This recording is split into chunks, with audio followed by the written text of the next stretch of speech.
La Universidad Autónoma de Nuevo León, a través de la Secretaría de Extensión y Cultura, así como la Facultad de Filosofía y Letras de nuestra máxima casa de estudios, agradecen a cada uno de ustedes su presencia el día de hoy en este recinto histórico, el Colegio Civil Centro Cultural Universitario, en esta ocasión en nuestro espacio, el Patio Ala Sur. El día de hoy seremos testigos de la Cátedra de Poesía Minerva Margarita Villarreal 2024, organizada por la Facultad de Filosofía y Letras de nuestra universidad. La misma, que como ya mencionamos, está en colaboración con nuestra Secretaría de Extensión y Cultura. La mesa que llevaremos a cabo el día de hoy es T.C. Eliot por dentro y por fuera, a cargo de los poetas y traductores José Luis Rivas, Hernán Bravo Varela y Gabriel Bernal Granados, para quienes pido un fuerte aplauso. Sean ustedes bienvenidos. Gracias por estar aquí con nosotros.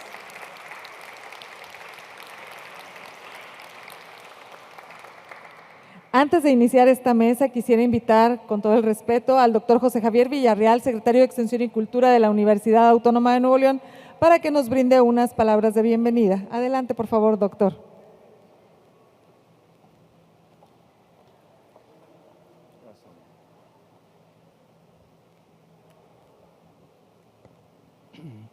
Muy buenas tardes.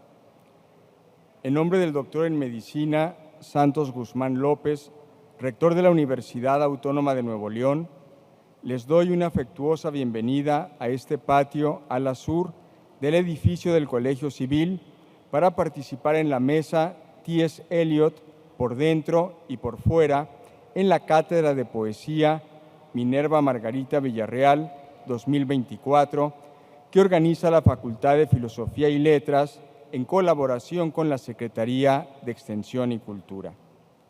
Agradezco la presencia en este evento de nuestras autoridades, el maestro Héctor Romero Lecanda, subdirector general del Instituto Nacional de Bellas Artes y Literatura, en representación de la doctora Lucina Jiménez, directora general del INVAL. Héctor, gracias por estar con nosotros.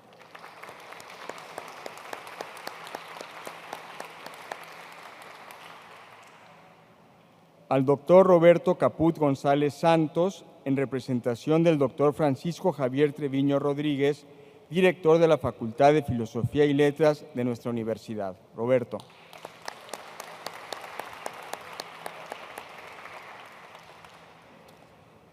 También quiero agradecer la presencia del licenciado Eduardo Mata Méndez, en representación del maestro Mario Emilio Gutiérrez Caballero, abogado general de nuestra universidad. También está con nosotros el doctor Víctor Barrera Enderle, director de la Capilla Alfonsina Biblioteca Universitaria de nuestra universidad. La licenciada Marta Ramos Tristán, directora de Desarrollo Cultural Universitario de nuestra universidad. La maestra Dinora Zapata, coordinadora del Centro de Información e Historia Regional y Hacienda San Pedro de la universidad. Doctor César Morado Macías, coordinador del Centro de Estudios Humanísticos, y el licenciado Edmundo Derbez García, coordinador del Centro de Documentación y Archivo Histórico de nuestra universidad. Y también quiero mencionar que se encuentra con nosotros, pues, la poeta que gana el premio Minerva Margarita Villarreal, que es la maestra Anaí, y no tengo los, se me fueron, perdón.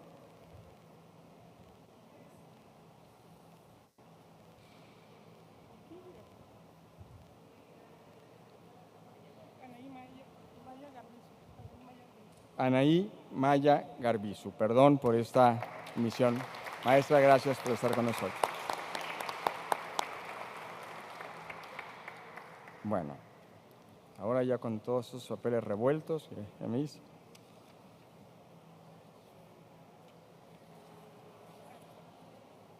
Bueno, muy bien. De igual manera, agradezco la participación de los poetas José Luis Rivas, Hernán Bravo Varela y Gabriel Bernal Granados en la mesa T.S. Eliot por dentro y por fuera, enmarcada en la Cátedra de Poesía Minerva Margarita Villarreal y la Escuela de Verano 2024. También tenemos con nosotros la presencia al doctor Jonathan Gutiérrez, jurado del Premio Iberoamericano de Poesía Minerva Margarita Villarreal 2024, y sí, aquí me había yo traspapelado, como la poeta Anaí Maya Garbizu, quien hoy recibirá este galardón después de la mesa. Hoy, dentro del marco de la Cátedra de Poesía Minerva Margarita Villarreal 2024, nos honra recibir a los destacados poetas José Luis Rivas, Hernán Bravo Varela y Gabriel Bernal Granados, quienes han traducido y estudiado la obra de T.S. Eliot, poeta, dramaturgo y crítico literario, Premio Nobel de Literatura, cuya obra representa una de las cumbres de la lírica occidental. La mesa T.S. Eliot, por dentro y por fuera, seguramente estimulará la reflexión crítica sobre la importante obra poética del autor de Tierra Baldía. La Cátedra de Poesía Minerva Margarita Villarreal, organizada por la Facultad de Filosofía y Letras de la Universidad Autónoma de Nuevo León, fue creada en 2020 con el propósito de difundir la obra poética de la escritora Minerva Margarita Villarreal, así como también de promover la lectura, la reflexión en torno a este género literario. La maestra Minerva Margarita Villarreal, figura destacada de las letras de Iberoamérica y distinguida universitaria, fue catedrática e investigadora en la Facultad de Filosofía y Letras y titular de la Capilla Alfonsina Biblioteca Universitaria de nuestra universidad, donde creó y dirigió la colección de poesía internacional traducida al español, El Oro de los Tigres. Bueno, en esta colección está la versión de Gabriel Bernal de La Tierra Baldía.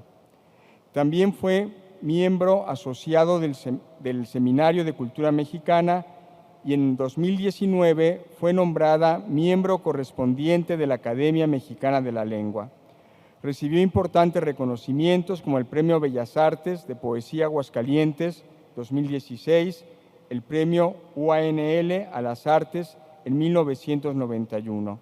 Su obra poética fue traducida a varios idiomas e incluida en antologías nacionales e internacionales. Su obra permanece y está más presente que nunca.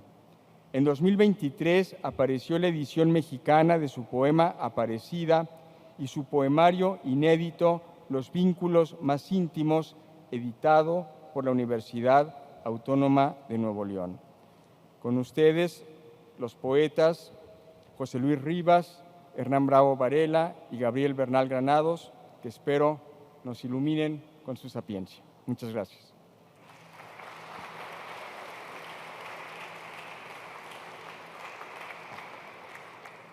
Muchísimas gracias al doctor José Javier Villarreal por su mensaje. Y bien, únicamente antes de dar inicio a nuestra Cátedra de Poesía Minerva Margarita Villarreal 2024, quisiera invitar al doctor Roberto Caput González Santos, quien en representación del doctor Francisco Javier Treviño Rodríguez, director de la Facultad de Filosofía y Letras de nuestra máxima casa de estudios, nos ofrecerá unas palabras, por favor.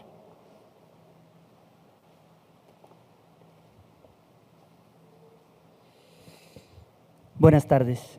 En nombre del doctor Francisco Javier Treviño Rodríguez, director de la Facultad de Filosofía y Letras de la Universidad Autónoma de Nuevo León, felicito a la Secretaría de Extensión y Cultura por la organización de la mesa T.S. Eliot por dentro y por fuera, preámbulo a la ceremonia de entrega del Premio Iberoamericano de Poesía Minerva Margarita Villarreal 2024.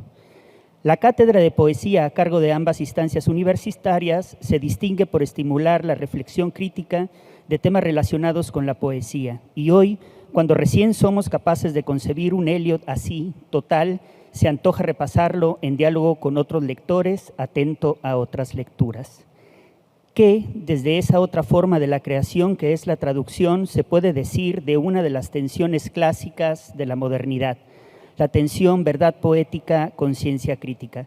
Nadie mejor que José Luis Rivas, Hernán Bravo Varela y Gabriel Bernal Granados para decírnoslos. Los tres son poetas, los tres traductores de T.S. Eliot. Gracias por convocarnos. Asimismo, saludo al maestro Héctor Romero Lecanda, subdirector general del Instituto Nacional de Bellas Artes y Literatura, en representación de la doctora Lucina Jiménez, directora general del IMBAL. A los jurados del Premio Iberoamericano de Poesía Minerva Margarita Villarreal, la poeta Rocío Cerón y el catedrático Jonathan Gutiérrez Ibler. Y celebro la presencia de Anaí Maya Garbizu, ganadora del premio este año. Bienvenida a la Universidad Autónoma de Nuevo León, bienvenida a tu casa. Como mencioné antes, el doctor Treviño no pudo, como era su deseo, acompañarnos, pero celebra esta nueva invitación del doctor José Javier Villarreal Álvarez Tostado a reconocernos en la poesía del mundo. Enhorabuena.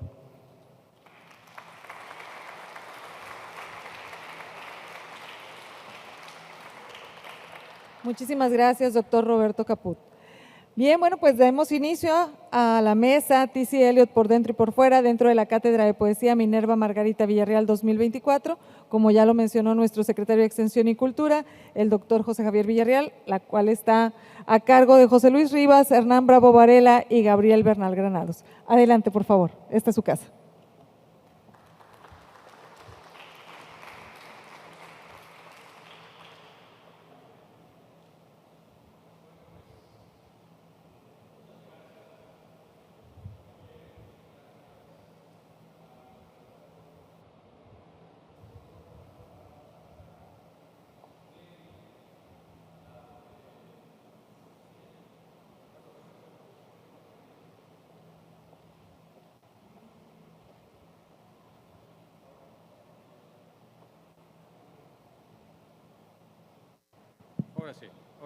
Ahora sí, perdón.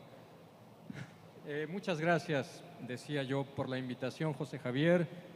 Muchas gracias a la Universidad Autónoma de Nuevo León, a su Facultad de Filosofía y Letras, por la invitación a participar en estos cursos de verano de la universidad y encontrarme en esta mesa con dos admirados poetas, traductores y muy queridos amigos de hace muchos años. Estaba yo recordando con Hernán hace cuánto tiempo nos conocimos, hace más o menos 25 años, cuando Hernán tenía 18, 19, yo un poquito más, y él participaba ya tan jovencito en una tertulia que se llevaba a cabo en una cantina, el Bar Niza, a donde asistía Vicente Quirarte, Francisco Hernández, Jorge Esquinca, Ernesto Lumbreras y otras personalidades del mundo literario actual, contemporáneo. Bueno, ya son muchos años de amistad y también de una obra muy sólida y sostenida por parte de Hernán, y no se diga de José Luis, ¿no? Es un honor estar aquí. Hablar de T.S. Eliot es hablar efectivamente de uno de los poetas centrales de la tradición poética de Occidente, no solamente en el siglo XX. La Tierra Baldía es un compendio de conocimiento, erudición, pero todo esto vivo, activo, dinámico, que podría comprender la historia, 2000 años de historia, de cultura y de civilización en Occidente, en el mismo sentido en que la Divina Comedia de Dante era el compendio de todo aquello que se había acumulado en términos de conocimiento en la civilización occidental hasta el siglo XIV, principios del siglo XIV, cuando se publica la Comedia por primera vez.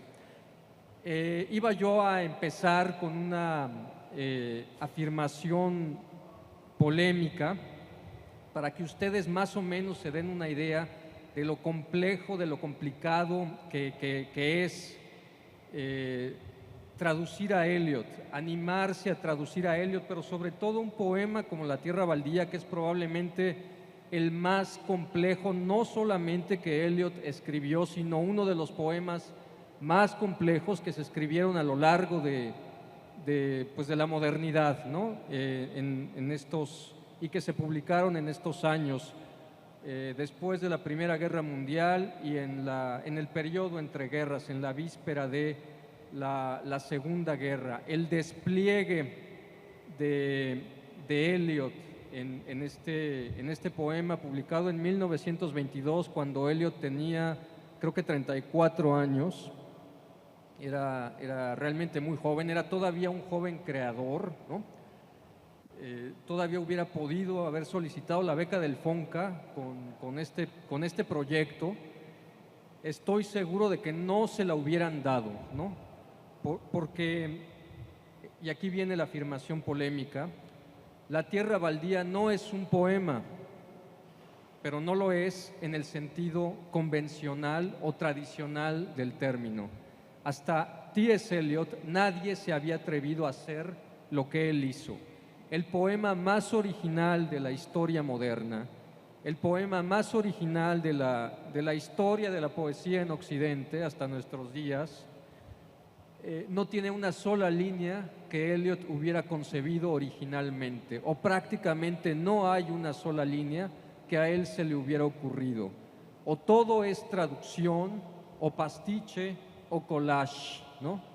Eliot está citando de una manera más o menos clara, más o menos abierta, o sea, está rompiendo con la tradición, pero al mismo tiempo está dialogando con ella. Es un poema de ruptura radical, de ruptura total, violenta. Es un poema difícil de manejar, precisamente por esto, pero al mismo tiempo también hay un conocimiento profundo, hay un conocimiento neto, erudito, de la tradición no solamente lírica inglesa, sino también, desde luego, hay otras cosas. En el primer canto, por ejemplo, que se llama El entierro de los muertos, aparece de repente una cita de Wagner, me parece es Tristán e Isolda, ¿no? En alemán, sin decir aguabá, ¿no? De repente aparece Wagner. Estás tú leyendo cosas que difícilmente comprenderías en una primera lectura, incluso remitiéndote a las notas que Eliot incluyó al final, y que de esto probablemente podamos hablar en otro momento. Es decir, hay una serie de procedimientos totalmente nuevos, hay una concepción del poema, hay una reconfiguración de la idea de poesía a partir de este texto, vamos a decirlo así con un término verdaderamente grosero, ¿no? Me refiero a procedimientos porque no solo hay poesía, también hay teatro. Probablemente uno de los momentos dramáticos más logrados o más altos de Eliot se encuentra insertado en el segundo canto, me parece, que se llama Una partida de ajedrez, ¿no? Donde dos mujeres cockney se encuentran en un pub e igual, sin acotaciones teatrales, sin participación del dramaturgo, del autor, de la persona que está concibiendo el poema, tú solamente escuchas las voces de estas mujeres que se encuentran en un pub en el año del armisticio, que sería 1919-1920, y comienzan a hablar de que va a regresar del frente el marido de una de ellas. Y bueno, es uno de los momentos más crudos y más terribles, no solamente del poema, sino probablemente de la tradición literaria, poética occidental, ¿no? Y ella está tomando pastillas anticonceptivas, ya tiene 5 hijos, si no recuerdo mal, se le han caído los dientes y está temblando porque va a regresar el marido y va a querer tener relaciones con ella. Y va a tener y desde luego, naturalmente, pues ella se va a embarazar, ¿no? Y es algo que ella no desea, ¿no? Y todo eso sucede en medio de citas de la Divina Comedia, en medio de un momento estelar también para mí, que se llama el Sermón del Fuego, que podría traducirse también como el Sutra del Fuego, donde Eliot abreva de la tradición oriental, del budismo en particular. Eliot fue un estudioso más o menos profundo. El budismo de Eliot no fue de barniz, no fue de matiz, fue realmente una posibilidad que le encuentra al laberinto de la historia que se le estaba presentando en este momento y que de alguna manera está representado en el poema. Esto que sería el equivalente, ¿cómo traduces esto, no? Que este diálogo es el equivalente, hagan de cuenta, como a dos señoras que se encuentran en una cantina en la colonia Guerrero, ¿no? Con es cockney lo que ellas hablan, es el inglés vulgar de aquella época, de las calles, ¿no? ¿Cómo te enfrentas a eso como traductor, ¿no?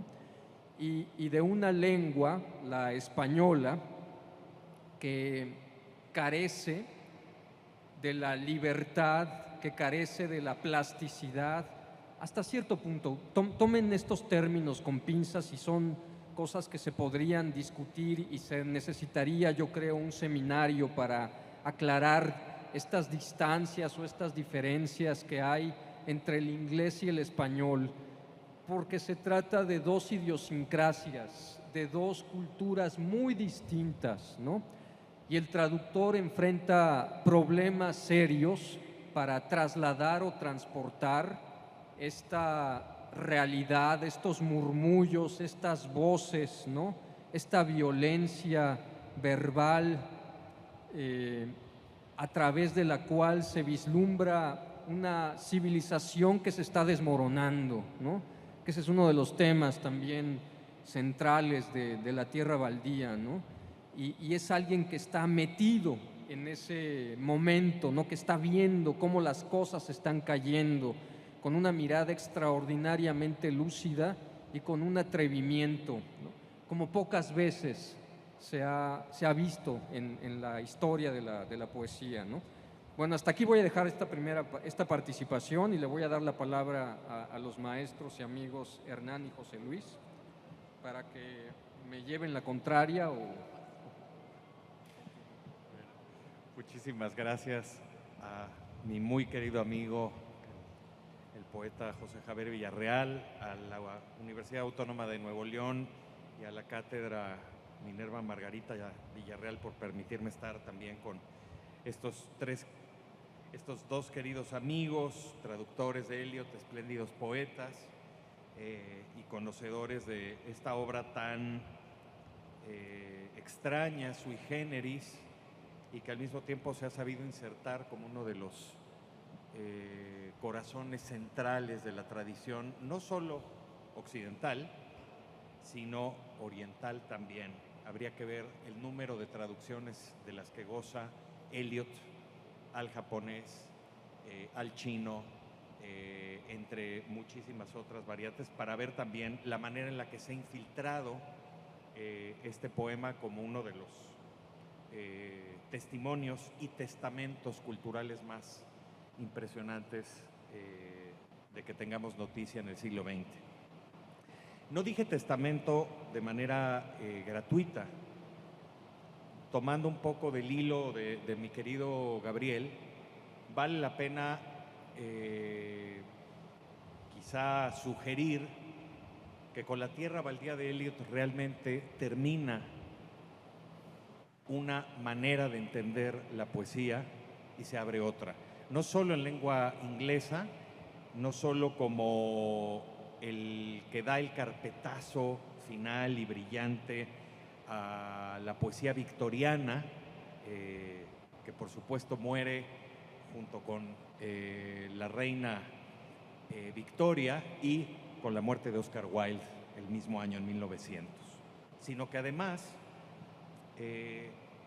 desde entonces creo se abre una posibilidad que me parece todavía más fructífera y menos reconocida en el espacio literario, que es la manera en la que el poema se coloca a la cabeza de la creación literaria como un objeto de percusión y repercusión escrito a más de una mano.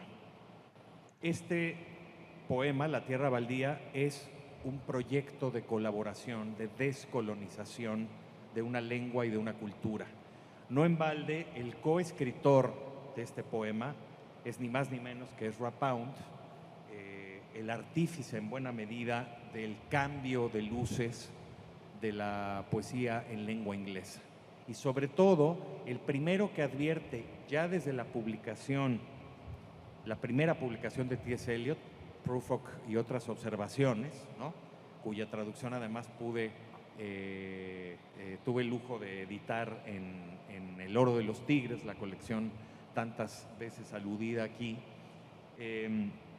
y ya observaba Pound una nota distinta y distintiva en el largo y extraordinario poema La canción de amor de J. Alfred Prufrock.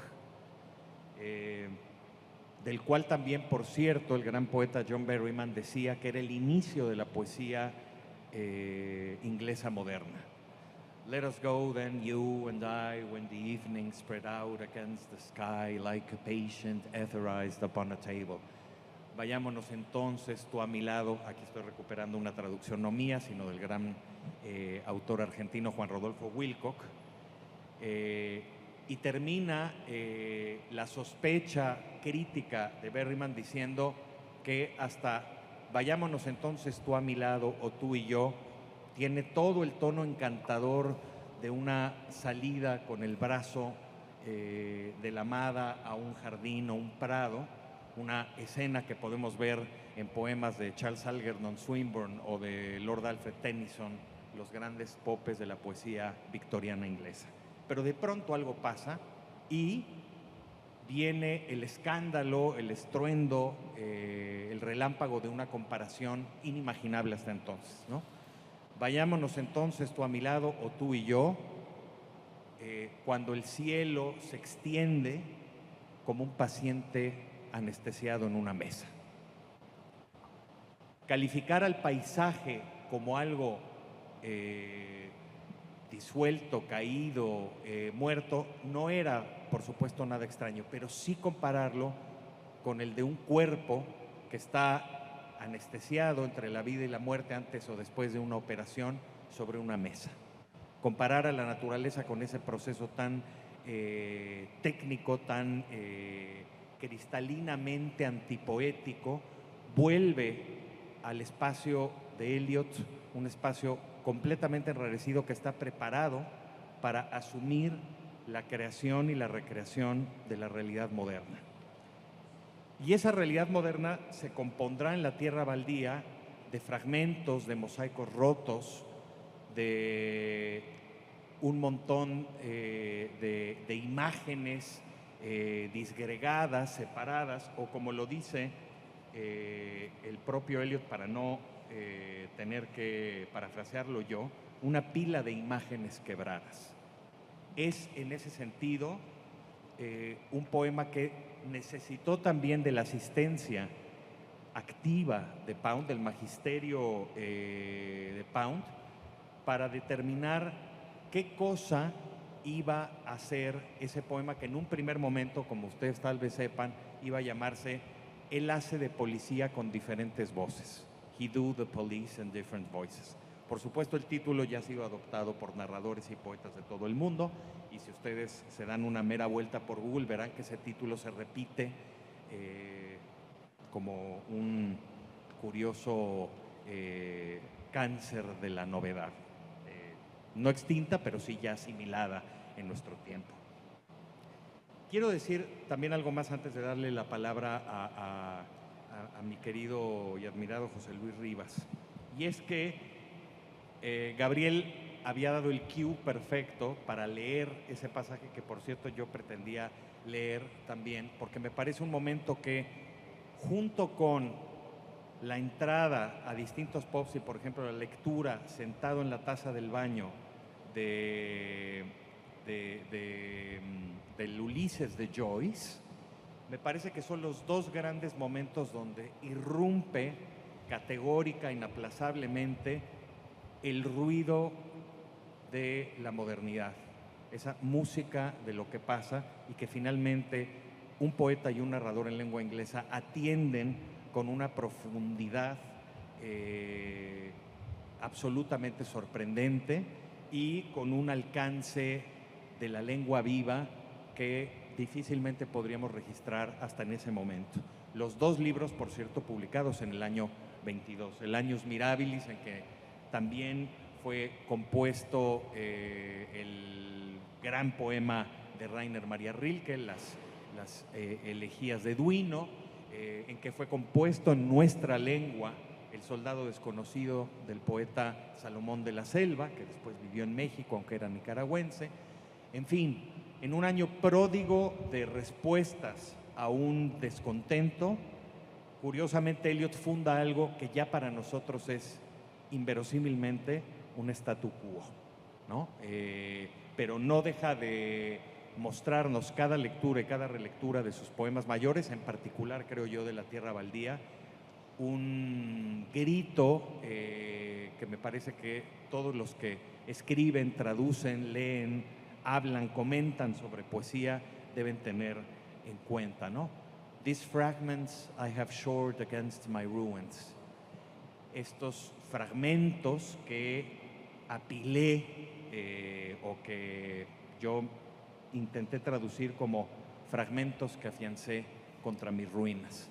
Esa idea fragmentaria, esa idea de habitar y de nacer en las ruinas de una civilización, de una cultura y de una lengua, es lo que contrastantemente, paradójicamente, le ha dado un lugar de privilegio a Eliot para fundar ruinas fértiles que podamos habitar y que podamos restañar también y hacer a un lado para construir otras nuevas, quienes hemos seguido a su sombra o a su estela.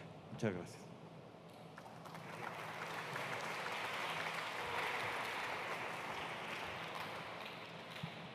Muy buenas tardes.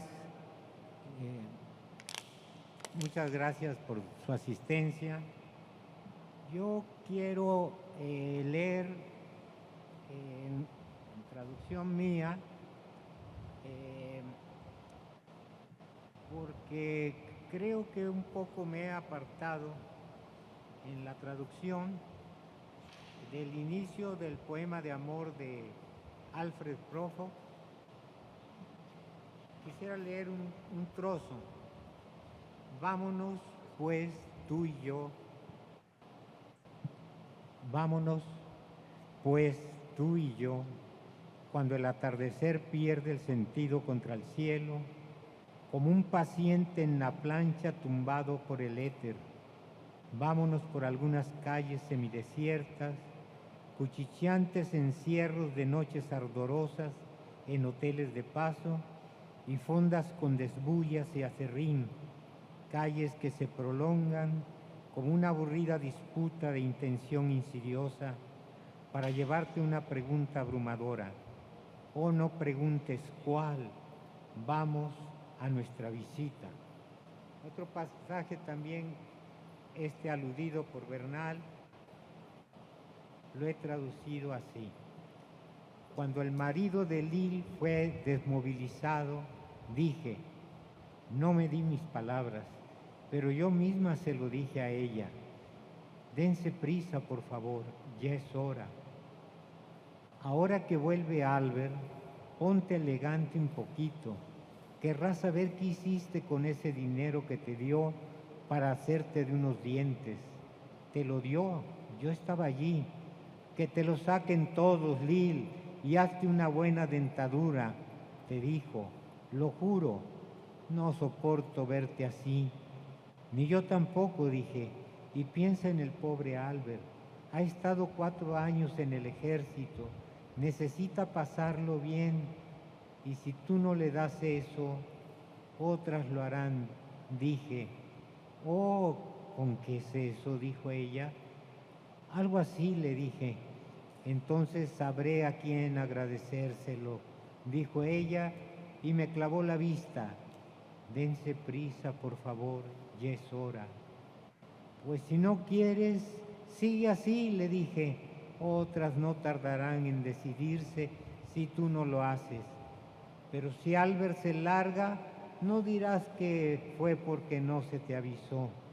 Debería darte vergüenza, dije, lucir tan acabada, y solo tiene 31 años. No puedo remediarlo, dijo ella, poniendo cara triste. Son esas píldoras que tomé para abortar. Había tenido 5 ya y casi se muere de George el pequeño. El boticario dijo que todo estaría bien, pero no he vuelto a ser la misma. Eres una verdadera tonta, le dije. Bien, y si Albert no te deja en paz, ahí está el meollo del asunto, dije. ¿Para qué te casaste si no querías hijos? Dense prisa, por favor, ya es hora. Bueno, ese domingo Albert estaba en casa y tenía jamón ahumado. y me invitaron a cenar para que saboreara el jamón caliente. Dense prisa, por favor, ya es hora. Dense prisa, por favor, ya es hora.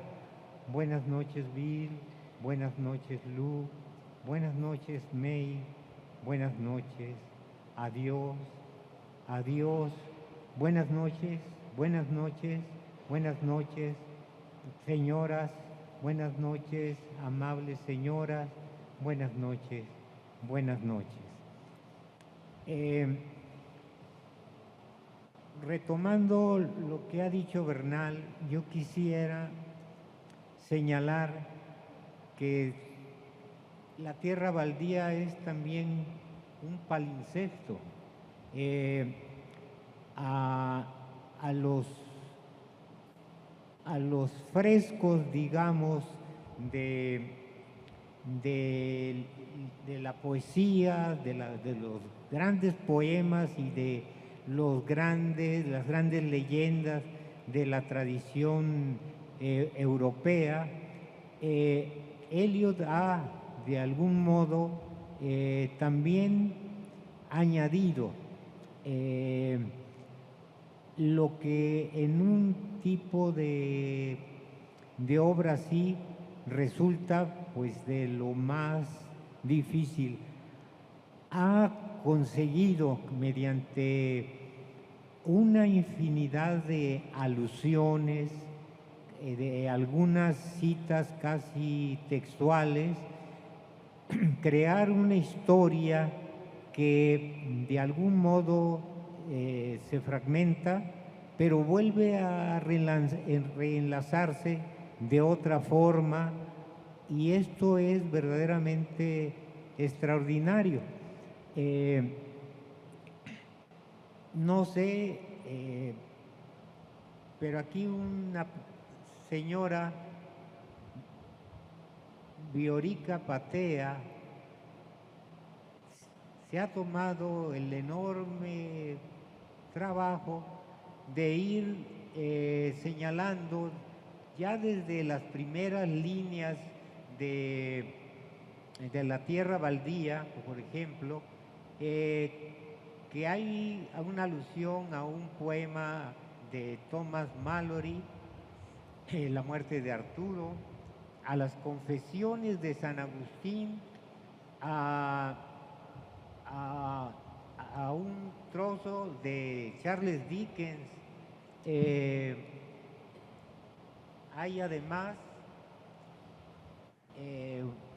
pues el señalamiento de que el epígrafe es de un texto de Petronio, del Satiricón de Petronio. Hay una alusión también a la rama, bueno, eso más que una alusión es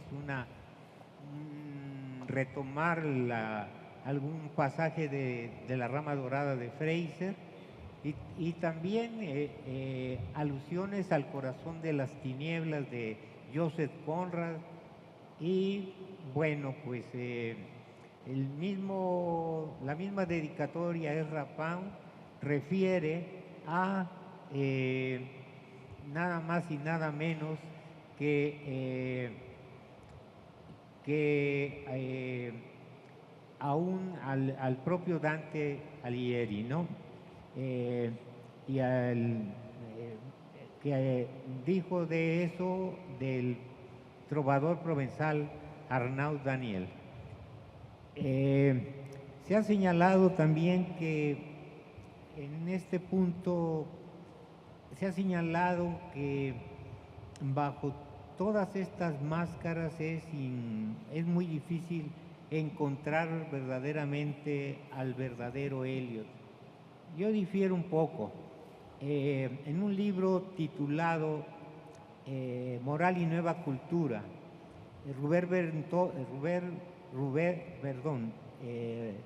Ventós, un filósofo catalán, Javier Robert de Ventós, ha esbozado una teoría de una moral del juego y de la ambigüedad, y ha traído a colación pues a una serie de autores que han sido asimismo pues una infinidad de cosas, ¿no? Que una de los propósitos, digamos, del sistema es fijarte en un sitio, en una profesión, en un lugar determinado para poder de algún modo tenerte ya asignado con un papel. Y lo curioso es que él refiere a un clásico de la lengua, Alonso de Contreras, que fue ladrón, un hombre que estudió en la Universidad de Salamanca, que era un gran conocedor de la alquimia, en fin, fue un hombre que se desenvolvió bajo muchas personas en el sentido de máscaras, y sin embargo a final de cuentas es posible reconstituir a uno, pero ese uno como multiplicidad. Y yo creo que Eliot, que hizo no solamente reseñas con apodos, hizo reseñas con seudónimos, varió muchísimas cosas, incluso se llegó a poner él mismo apodos, y Old Possum fue un apodo con el que fue muy conocido y que yo he traducido como el viejo tlacuache.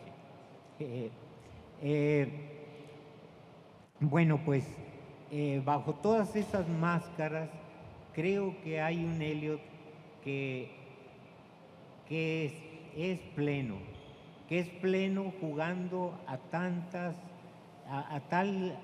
tal diversidad de seres, como alguien que no se contenta con quedar reducido en una forma totalmente identificable.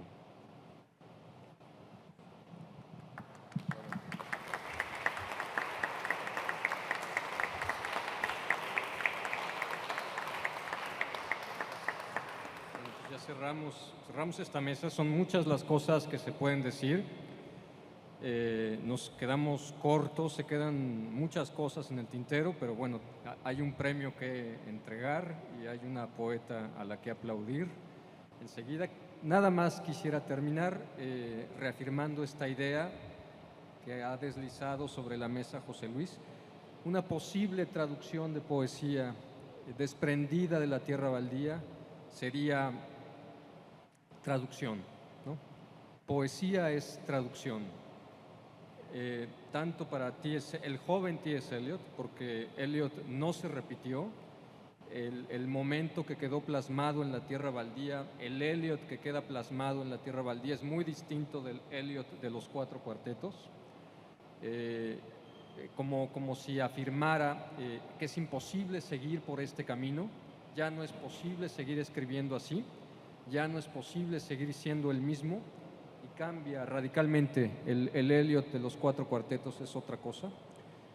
Pero bueno, yo creo que esa nota en común que tenía en aquellos años, que lo hermana con Pound, recordemos los títulos de los libros que Pound había publicado antes de Los Cantos: Persona, uno de ellos; Hugh Selwyn Moberly, otro, en alusión a estas máscaras, ¿no?, que adopta el poeta, y a esta revisitación de la tradición y apropiarse de ella de una manera creativa o transcreativa, como diría Haroldo de Campos algunos años después, ¿no?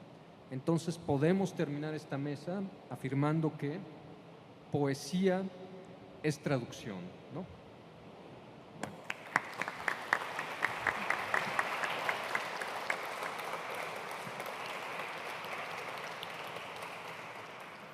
Bien, pues queremos agradecer a los ponentes José Luis Rivas, Hernán Bravo Varela y Gabriel Bernal Granados por sus brillantes exposiciones en la mesa T.C. Eliot por dentro y por fuera. Todo esto dentro de la Cátedra de Poesía Minerva Margarita Villarreal 2024, la cual es organizada por la Facultad de Filosofía y Letras de la Universidad Autónoma de Nuevo León en colaboración con nuestra Secretaría de Extensión y Cultura. Esperamos que estas reflexiones en torno a la poética del escritor T.C. Eliot hayan sido del agrado de ustedes. Muy bien, bueno, pues como ya lo mencionaron, vamos a dar paso a la ceremonia de entrega del Premio Iberoamericano de Poesía Minerva Margarita Villarreal. Les pedimos a los poetas que nos acompañaron en esta mesa si pueden tomar…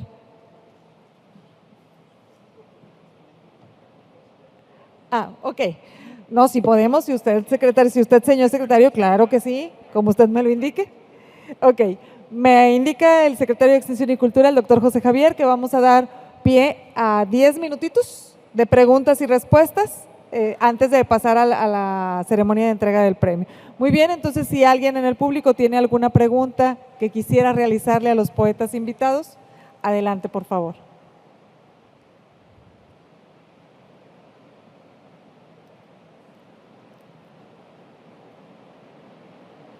La lluvia tiene algunas preguntas.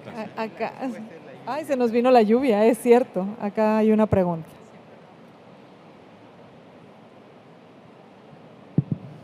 Mencionaste que Cuatro Cuartetos no tiene vinculación con Tierra Baldía. En el caso de Proof Rock, tampoco no encuentras una vinculación, un previo a Tierra Baldía.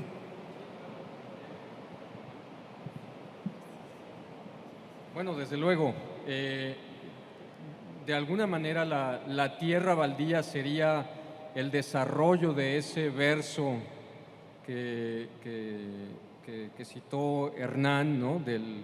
Y que leyó también José Luis en su espléndida traducción, el paciente tendido sobre una plancha en un quirófano, ¿no? Ese es un hallazgo extraordinario. Estoy totalmente de acuerdo con John Berryman, con Hernán, ¿no? De que es el momento inaugural de la poesía moderna en lengua inglesa, o uno de los momentos inaugurales, ¿no? Y la Tierra Baldía de alguna manera es el desarrollo, la continuación de esa intuición, ¿no? De ese frisón, de ese momento, ¿no? De ese vislumbre genial, ¿no? De lo que la poesía podía significar a partir de ese momento. El caso de Eliot no es muy extraño. Yo creo que una de las cosas que significa poeta moderno es esta conciencia de el lugar que el poeta ocupa en la historia, ¿no? Pedro Serrano escribe un libro donde compara a T.S. Eliot con Octavio Paz, y yo creo que una de las notas que en todo caso podría constituir una afinidad entre estos dos personajes, entre estos dos poetas, es esa conciencia del momento histórico que cada uno estaba viviendo, ¿no? Y que de alguna manera, bueno, es un poco el mismo, ¿no? Es este periodo de crisis de la civilización, ¿no? De crisis de las ideas de cultura, decadencia, como diría Oswald Spengler, ¿no? En su famoso libro La decadencia de Occidente. Sin embargo, la Tierra Baldía no se queda ahí, ¿no? En un desarrollo o en una continuación de esa línea genial de la canción de amor de Alfred J. Prufrock, ¿no? Sino que también hay estos diferentes estilos, estas diferentes voces como síntoma o rasgo característico de un autor, la deconstrucción de la idea de autor, ¿no? Y bueno, las diferentes maneras que se presentan en la Tierra Baldía de escribir dentro de un mismo poema o de aproximarse al fenómeno poesía, ¿no? Dentro de un mismo texto, que es algo que también sucede, por ejemplo, en el Ulises de Joyce, donde cada capítulo está escrito de una manera diferente, ¿no? Me parece que es verdad lo que dice Hernán, hay una enorme afinidad entre Eliot y Joyce, ¿no? Una sensibilidad afín, incluso en el sentido acústico del término, ¿no? Bueno.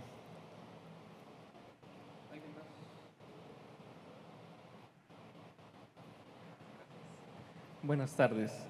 Ahorita usted decía que la poesía es traducción.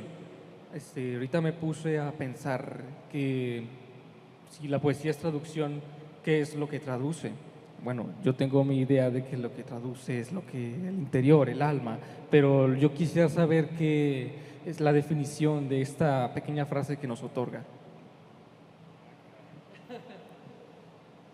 Bueno, yo creo que diste en el clavo, que uno traduce el interior o que uno manifiesta el interior. En el caso de la tierra baldía, hay una revisitación de la tradición, ¿no? Uno de los versos más notables o uno de los pasajes más notables del poema es este Unreal City, ¿no? Unreal City under the white or the brown fog of a winter noon. I've never thought there have been so many, o algo así, ¿no? Que tú dices, esta es una definición extraordinaria de lo que era el Londres del año 1922 o del año 1920, donde la gente iba caminando, mirándose a la punta de los pies, ¿no? De los zapatos, a la punta de los zapatos, sin levantar la vista, como si fueran hordas de zombies, ¿no? Producto de todo este clima hostil, ¿no? De la guerra, la revolución industrial, la transformación que sobre el hombre opera la ciudad, pero oh sorpresa, no son versos de Eliot, es una traducción de un poema de Baudelaire, ¿no? Entonces, ¿qué es lo que está pasando? Eliot tiene en la punta de la lengua, en la yema de los dedos, el sentido, la textura de la tradición, y está en diálogo constante y dinámico con ella para transformar todo eso en su propia voz, ¿no?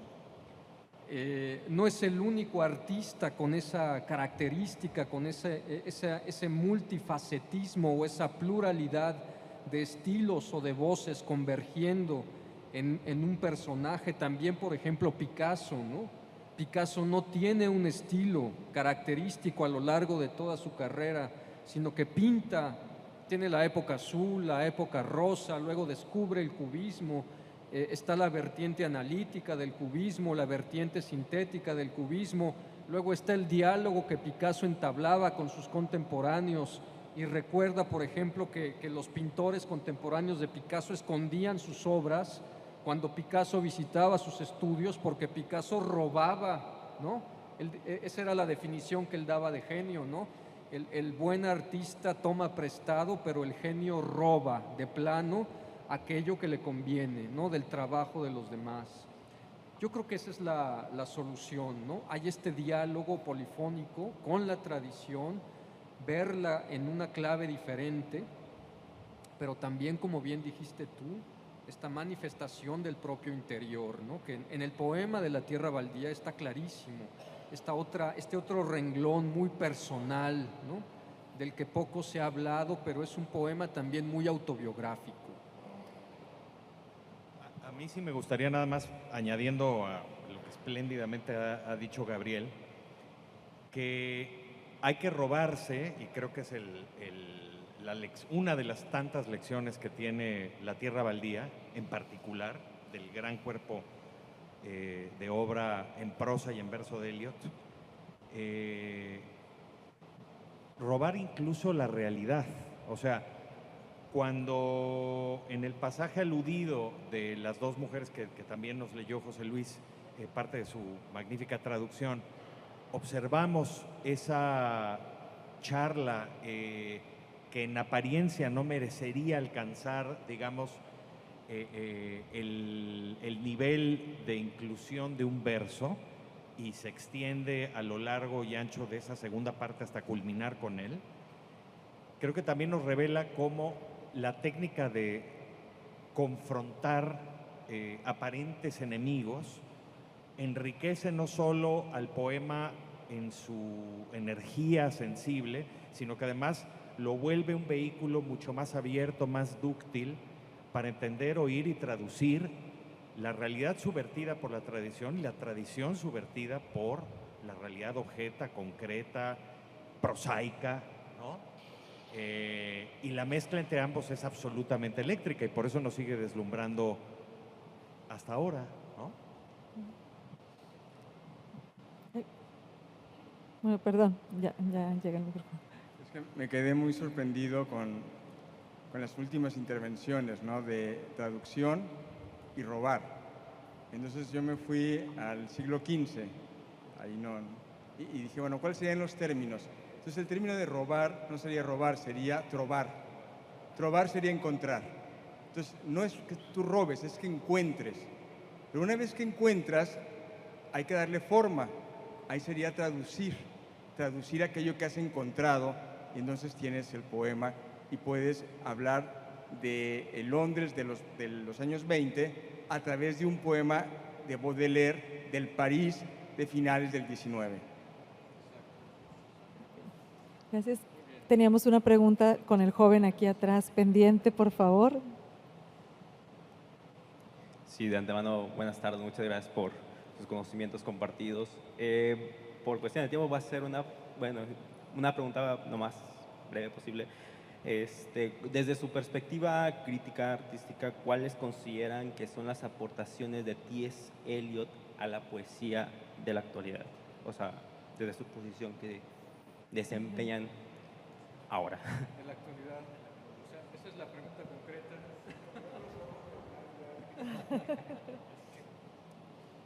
Bueno, digamos que el poeta de la modernidad es Eliot, y también de la crítica literaria, al menos en lengua inglesa. Basta hacer un recorrido, digamos, por los poetas mexicanos que lo han traducido para darnos cuenta de que buena parte de la poesía mexicana moderna está influida por todas por todos los hallazgos de Eliot, los hallazgos. Bueno, quiero recordar también respecto de Picasso, que él decía, yo no busco, encuentro.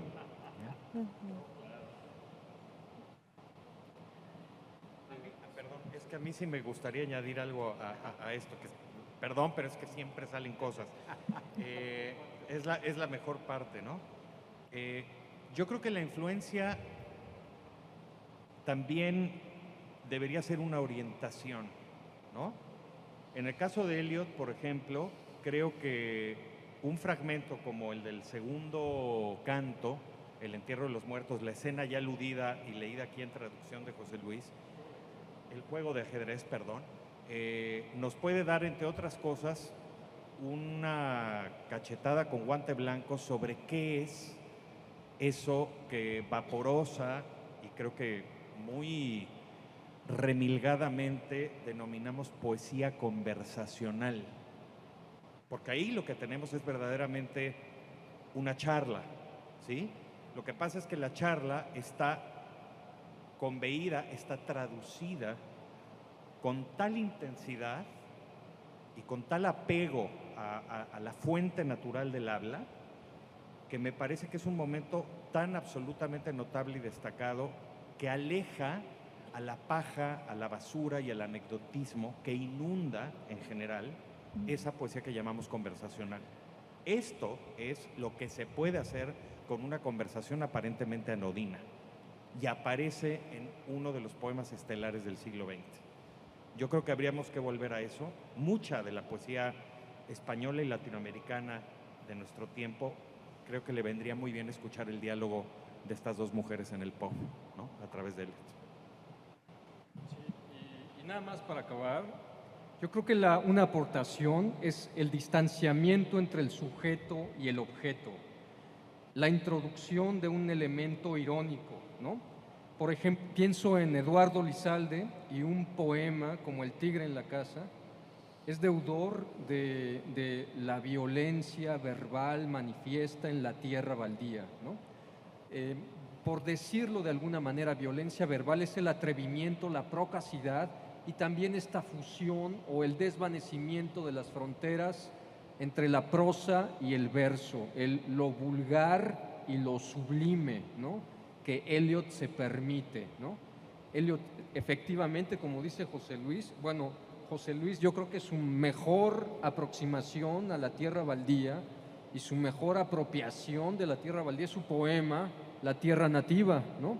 La Tierra Nativa no hubiera sido posible sin la existencia previa de la tierra baldía y su lectura muy particular que hace José Luis, digamos que en positivo, ¿no? Como él explicaba también aquí en el mes de marzo, en una breve charla o conferencia. Yo creo que eso, ¿no? El atrevimiento, todo lo que se puede hacer con la poesía y que hasta ese momento nadie se había atrevido, ¿no?